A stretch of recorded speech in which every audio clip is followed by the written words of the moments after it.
पाकिस्तान की हैसियत कितना है, 7 डेज वॉर हमसे नहीं लड़ सकता। बांग्लादेश की हैसियत क्या है, 3 डेज वॉर हमसे नहीं लड़ सकता, इवन 2 डेज वॉर नहीं लड़ सकता। 18 डिग्री सैलिएंट पे धावा कर बोलना, लोग की सांस चढ़ जाएगी 10 कदम दौड़ने पे। टोटल संख्या एक्टिव आर्मीमेंट की 1.5 लाख के आसपास है। कोई बैटलशिप कैरियर नहीं है, नेवी बिल्कुल ही खत्म है, एक भी मिसाइल नहीं है जिस पर अटैक किया जा सके।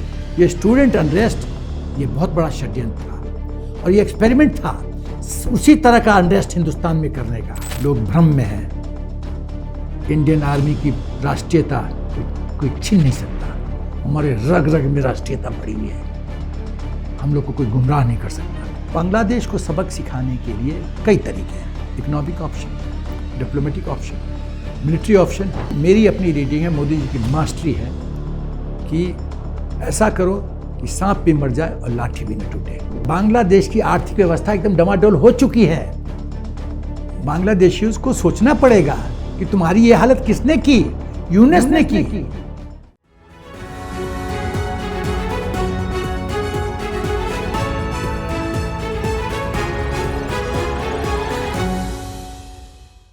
नमस्कार, कैपिटल टीवी में आपका स्वागत है। बांग्लादेश एक ऐसा नासूर बन गया है जिसका इलाज बहुत जरूरी है, क्योंकि जिस तरीके से चाइना को वो एक्सेस दे रहा है चिकन नेक के पास तीस्ता रिवर बेड में, जिस तरीके से मोंगला पोर्ट में चाइनीज को वो इनवाइट कर रहा है, वो हिंदुस्तान की सिक्योरिटी के लिए अभी खतरा बन गया है।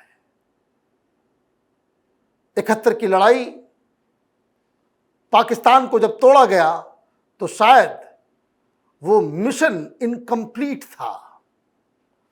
अब समय आ गया है कि बांग्लादेश को एक ऐसा सबक सिखाया जाए ताकि वो हिंदुस्तान के लिए कभी भी फ्यूचर में भी कोई प्रॉब्लम क्रिएट ना कर सके। प्रधानमंत्री मोदी ने एक बड़ा फैसला लिया,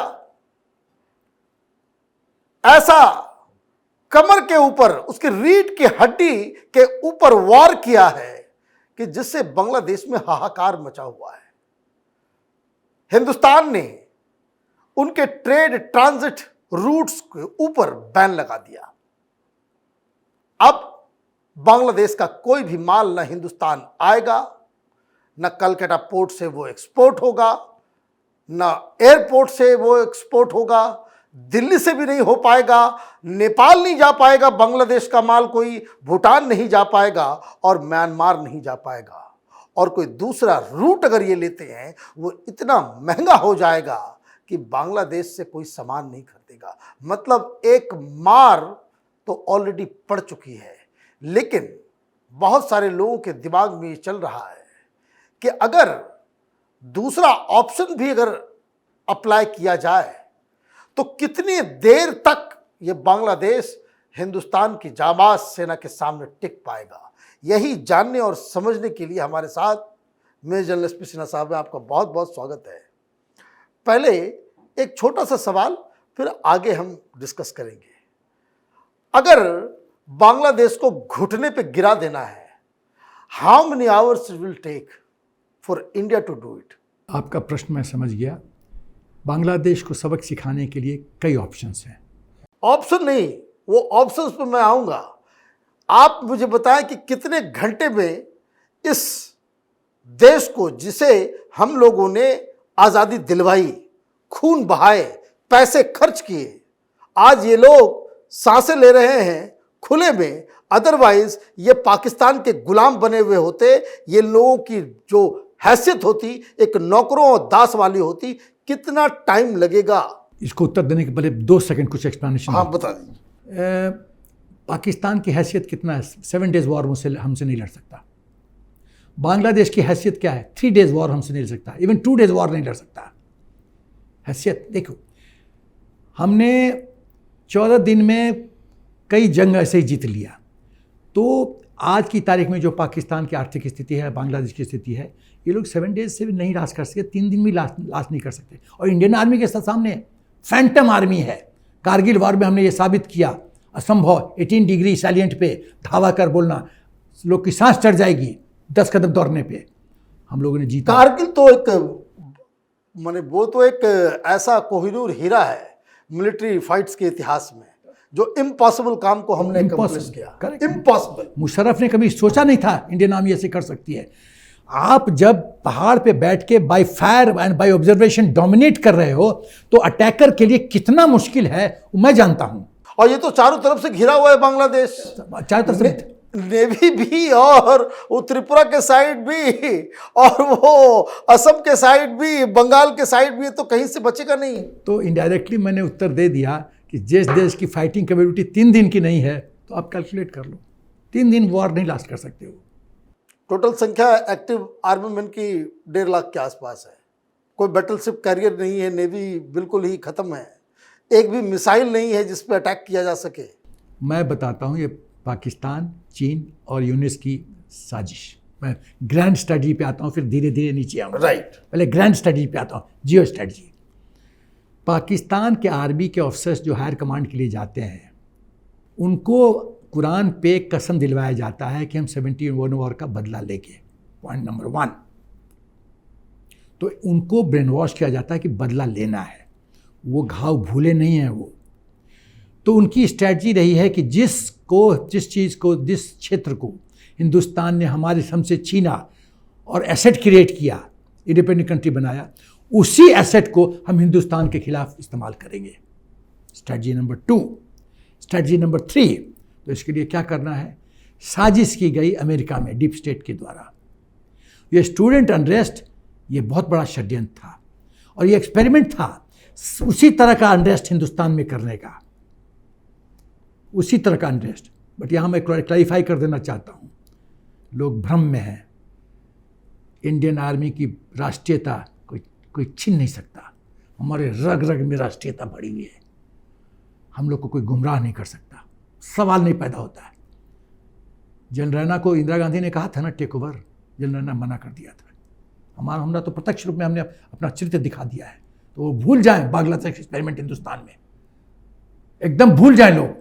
तीसरी बात, तो षड्यंत्र जब तक बाइडेन सरकार थी, बाइडेन का डीप स्टेट था, तब तक ये खेल चलता रहा, बांग्लादेश में सक्सेसफुल हो गया। जब यूनिस बन गया तो अब इन्होंने सोचा अब क्या किया जाए। बाइडेन तो था सब जब यूनिस बना था, लेकिन मिस्टर ट्रंप के आने से तो कहानी पलट गई है।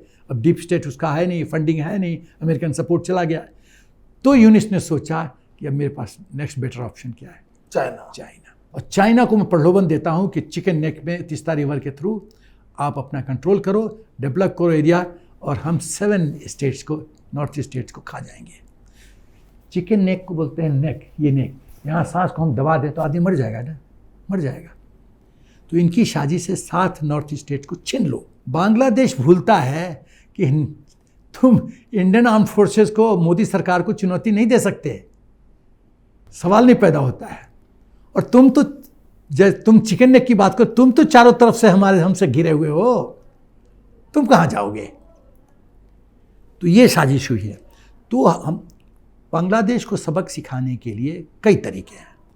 Economic option, diplomatic option, military option, उसका भी 2 तरीका है। शो ऑफ स्ट्रेंथ, जैसे पुलिस दंगा होता है फ्लैग ऑफ मार्च करती है, उत्तर प्रदेश में फ्लैग मार्च होता है, लोग शांत हो जाते, डर जाते हैं। Show off strength, only show off strength. उसके बाद है एक्चुअल मिलिट्री ऑपरेशन। ये सब ऑप्शंस हैं।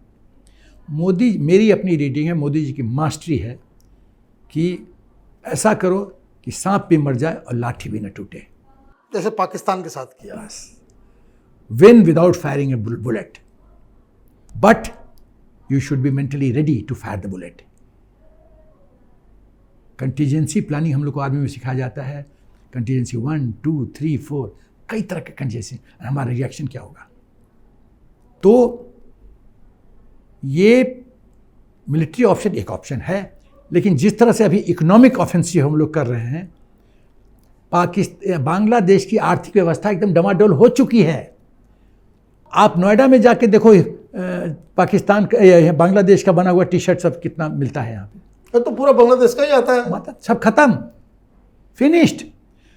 बांग्लादेश की इकोनॉमी खत्म हो चुकी है। जो प्राइस है, महंगाई इतनी चरम सीमा पे पहुंच गई है, लोग भूखमरी से मर रहे हैं। मैं तो एक रिपोर्ट पढ़ रहा था कि जो वहाँ के अखबार लिख रहे हैं कि बांग्लादेश में ऐसा कभी नहीं हुआ कि लोग फिश मार्केट जाते हों और पीसेस खरीदते हों। पूरा पूरा पहले मछली खरीद के जो लोग लेकर आते थे, अभी पीसेस खरीद के लेकर के आ रहे हैं। ये स्थिति हो गई है। बांग्लादेशियों को सोचना पड़ेगा कि तुम्हारी ये हालत किसने की? यूनेस ने की, बाइडेन सरकार ने की, बाइडेन समय के डीप स्टेट ने किया, और ये स्टूडेंट लोग, ये सब दिखावा का खेल है, ये सब डीप स्टेट हैड। अब ये मुझे बताइए कि ये अगर बांग्लादेश ये लगातार इस तरह की गतिविधि करता रहेगा तो कुछ न कुछ तो हमारे पास इलाज करने का तरीका होना ही चाहिए। हिंदुस्तान मौजूदा सरकार, मैं इशारे में बात करूंगा क्योंकि ये इंटरनेशनल इशू है और डिप्लोमेट मतलब दो कंट्री के बीच का रिश्ता है, तो बहुत सोच समझ के मुझे बोलना पड़ेगा। मोदी सरकार में विश्वास रखो। हमारी पॉलिटिकल लीडरशिप मौजूदा, हमारी डिप्लोमेटिक इनिशिएटिव, हमारे फॉरेन मिनिस्टर, हमारी सेना सक्षम है और सब कोऑर्डिनेशन में है, सब कोऑर्डिनेशन में है। इशारे की जरूरत है। सुदर्शन चक्र चला, खेल खत्म। इशारे की जरूरत है। इशारा कौन देंगे वो आपको पता है। आपका बहुत बहुत धन्यवाद। डोनाल्ड ट्रंप आजकल छाए हुए हैं कनाडा के ऊपर। जो उनका बयान है कि कनाडा को अपनी सॉवरेनिटी जो है वो फॉरगो कर देनी चाहिए और अमेरिका का वो 51st स्टेट बन जाए। भारत सरकार के पास भी एक ऑप्शन है। राज्यों की संख्या तो बढ़ ही सकती है, हमारे संविधान में लिखा हुआ है कि और भी इलाकों को हम अपने में शामिल कर सकते हैं।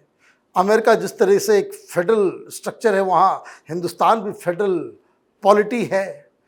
तो बहुत सारे ऑप्शंस हैं, लेकिन जिस हिसाब से बांग्लादेश, वो कहते हैं कि हमारी बिल्ली हम ही से म्याऊं, जिसे हम लोगों ने क्रिएट किया, आज प्रॉब्लम का एक बहुत बड़ा जरिया बन गया है और इसका इलाज बहुत ही ज़रूरी है।